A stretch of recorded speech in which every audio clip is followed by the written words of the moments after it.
الحمد للہ کفا وسلام علی عبادہ الذین اصطفیٰ اما بعد۔ آج بہت ہی افسوس کی بات یہ ہے کہ ایک عظیم مفکر، عظیم مدبر، سینکڑوں کتابوں کے رائٹر،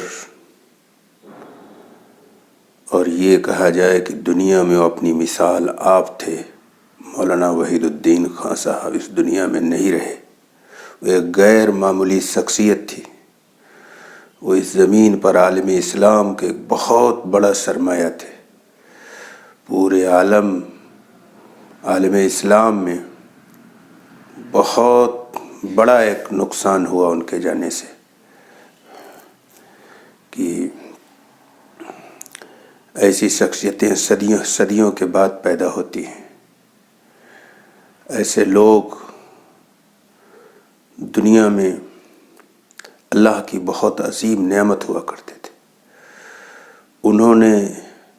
ان کا جو سب سے بڑا کارنامہ ہے وہ یہ ہے کہ انہوں نے حقیقی دین اور روایتی دین کے فرق کو واضح کیا کہ زوال یافتہ قومیں حقیقی دین سے دور ہو کر کے رسمی چیزوں کو دین سمجھ لیتی ہیں۔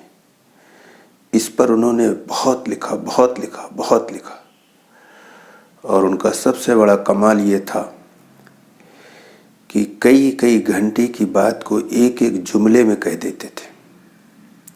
مثلا لوگ اقتدار کی باتیں کرتے ہیں، بڑی بڑی کتابیں لکھیں، لیکن مولانا نے ایک جملے میں اقتدار کی ساری بحثوں کو ختم کر دیا۔ آپ نے فرمایا کہ اقتدار دعوت کا پھل ہے۔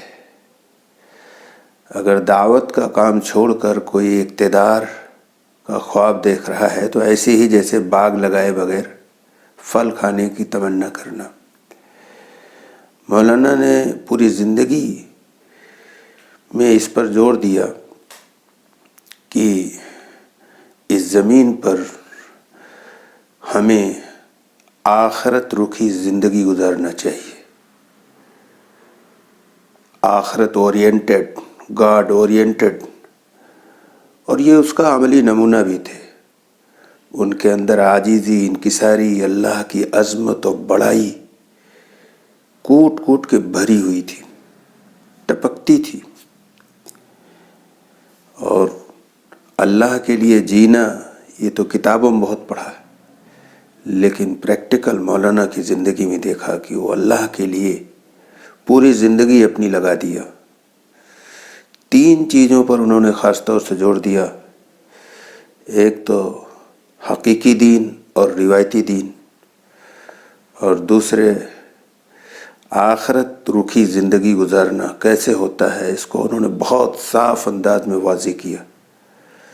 اور تیسری چیز، انہوں نے دعوت پر اتنا لکھا کہ دنیا کے تمام انسان جو غیر ایمان والے ہیں ان تک سچائی کا پہنچانا فرض ہے، اور اس زمین پر ساری کامیابی اور اس کے بعد آخرت کی ساری کامیابی کا دار و مدار انہوں نے قرآن اور حدیث سے واضح طور پر ثابت کیا کہ وہ صرف اور صرف دعوت ہے۔ انہوں نے لکھا کہ دعوت کو چھوڑ کر کے آج ہم تعداد کی کثرت اور تحریکوں کے ہجوم کے باوجود دنیا میں ذلیل اور خوار ہیں، تو آخرت میں سربلند نہیں ہو جائیں گے، وہاں بھی ہمیں عذاب بھگتنا پڑے گا۔ دعوت پر انہوں نے بہت کچھ لکھا، اور دنیا میں جھوٹوں کی دنیا میں، جھوٹوں سے بھری ہوئی دنیا میں سچ کیسے بولا جاتا ہے، اور نفرت اور انتقام کے جذبے سے بھری ہوئی دنیا میں آپ پرامن زندگی کیسے گزاریں، اس کو انہوں نے بہت اچھے انداز میں لکھا ہے۔ انہوں نے لکھا کہ جب قوموں پر زوال آتا ہے تو ان کے اندر کیا کیا خرابیاں آتی ہیں۔ ان میں سے ایک چیز انہوں نے یہ بھی لکھا کہ روزے سے پرہیزگاری کا جذبہ نکل جاتا ہے، البتہ افطار اور سحر کی دھوم ثواب پر ہوتی ہے۔ انہوں نے ایک مقام پر لکھا کہ جب قوموں پر زوال آتا ہے تو قومی عظمت و نجات کی علامت کے طور پر اللہ کی کتاب کو سینے سے لگائے رہتے ہیں، لیکن رہنما کتاب کی حیثیت سے اس کو زندگی سے نکال دیتے ہیں، اور نجات آخرت جس کا دار و مدار عمل صالح پر ہے اس کو بے عملی میں تلاش کر لیا جاتا ہے، جیسے یہود نے اور نصارہ نے اور قوم نوح نے بے عملی میں نجات کا ایک من گڑھنت اٹکل لگایا کہ ہم اس بیس پر ہماری نجات ہو جائے گی، ہم چلے جائیں گے۔ انہوں نے لکھا کہ یہ قوم بھی زوال یافتہ ہو گئی اور اس کے یہاں بھی بے بنیاد نجات کے توقعات قائم کر لیے گئے۔ اس پر اتنا لکھا کہ ان کی پوری زندگی اور ان کی تمام باتوں کو لانے کے لیے کئی گھنٹے بھی کم ہیں۔ بہرحال وہ دنیا میں نہ رہے، اس کے باوجود ان کی کتابوں کو پڑھیے، ان سے عبرت حاصل کریے۔ ان کی کتابوں میں یہ اٹیکشن پاور ہے کہ اگر انسان غیر جانبدار ہو کر اس کتاب کو پڑھے تو اس کے اندر تبدیلی آئے گی، انقلاب آئے گا، اس کے اندر عاجزی آئے گی، اکڑ ختم ہو جائے گی۔ ان کی کتابوں کو پڑھنے سے انسان کے اندر صبر اور شکر کا جذبہ پیدا ہوتا ہے، لوگوں کی زیادتیوں کو نظر انداز کرنا مولانا نے بہت اچھی طرح سے لکھا۔